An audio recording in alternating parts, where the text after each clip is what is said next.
Saudi ജയിലിൽ കഴിയുന്ന കോഴിക്കോട് ഫറോക്ക് കോടമ്പുഴ സ്വദേശി അബ്ദുൾ റഹീമിന്റെ ജയിൽ മോചനവുമായി ബന്ധപ്പെട്ട നിർണായക വിധി ഇന്ന് ഉണ്ടാകുമെന്ന് പ്രതീക്ഷ.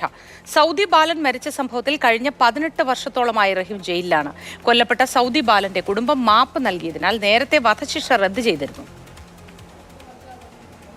വധശിക്ഷ റദ്ദ് ചെയ്ത ബെഞ്ചാണ് കേസ് പരിഗണിക്കേണ്ടത് എന്നതിനാലാണ് കഴിഞ്ഞ തവണ സിറ്റിംഗ് ഇന്നത്തേക്ക് മാറ്റിയത്. മാറ്റിവെച്ച കേസ് ഇന്ന് പരിഗണനയ്ക്ക് എത്തുമ്പോൾ നാട്ടിലും ഗൾഫിലുമുള്ള മലയാളികൾ മാത്രമല്ല, ലോകമെമ്പാടുമുള്ള മലയാളികൾ ഏറെ പ്രാർത്ഥനയോടെയാണ് കോടതി വിധിയെ പ്രതീക്ഷിക്കുന്നത്. സൗദി കുടുംബം ആവശ്യപ്പെട്ട 15 ബില്യൺ സൗദി റിയാൽ ദിയാപ്പണം ഇതിനകം നൽകി കഴിഞ്ഞു. പൊതുജനങ്ങളുടെ സഹകരണത്തോടെയാണ് ദിയാധനം സ്വരൂപിച്ച് നൽകിയത്. ഇന്ന് രാവിലെയാണ് ബെഞ്ച് കേസ് പരിഗണിക്കുക എങ്കിലും ഉച്ചയോടെ കോടതി തീരുമാനം അറിയുവാനാക്കും. 2006 നവംബർ 22 അബ്ദുൾ റഹീം വീട്ടു ഡ്രൈവറായി സൗദിയിൽ എത്തുന്നത്. അസുഖബാധിതനായ സൗദി ബാലനെ പരിചരിക്കുക കൂടി അബ്ദുൾ റഹീമിന്റെ ജോലിയായിരുന്നു.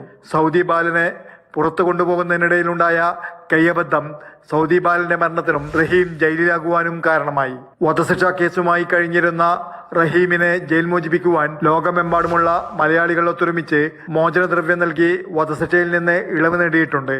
റിയാദ് ക്രിമിനൽ കോടതിയിൽ നിന്നും ഇന്ന് ജയിൽ മോചന ഉത്തരവുണ്ടാകുമെന്ന പ്രതീക്ഷയിലാണ് മലയാളി സമൂഹം. Jafar Ali Palakkode, Mathrubhumi news, Saudi Arabia.